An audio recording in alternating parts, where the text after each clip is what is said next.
All'indomani dell'arresto per concussione dell'assessore leghista cade la giunta. San Michele al Tagliamento, il sindaco si dimette, seguito da 11 consiglieri, il primo cittadino. Impossibile andare avanti. Buonasera a tutti i telespettatori e ben ritrovati con l'edizione veneziana dei telegiornali di Antenna 3 Nord-Est. Il ciclone del caso Tangente travolge dunque la politica a San Michele al Tagliamento all'indomani dell'arresto per concussione dell'assessore leghista Codognotto. Cade la giunta e torna ad infiammarsi la polemica tra Lega e PDL. Vediamo.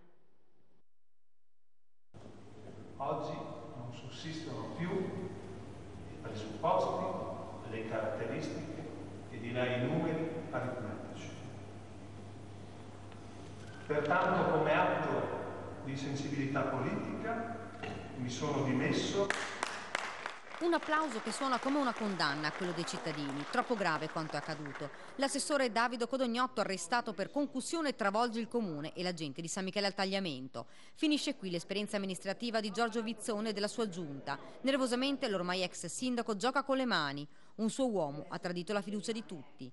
Fatti come quelli accaduti, spiega, provocano rammarico e smarrimento, ancor di più in chi ha sempre fatto dell'onestà e del senso etico i propri principi e ideali. Ma poi, con un nodo alla gola, è costretto a ripercorrere gli ultimi mesi di questa maggioranza, sempre più barcollante e che progressivamente, ha detto, si è logorata, deteriorata, annullata. Un clima di veleni e di accuse reciproche ha fatto sì che molti di noi perdessero di vista il vero fine della nostra presenza in questa aula. Toni accesi, in un clima incandescente, il vice sindaco del PDL non risparmia nessuno. Con queste persone non è fattibile andare avanti.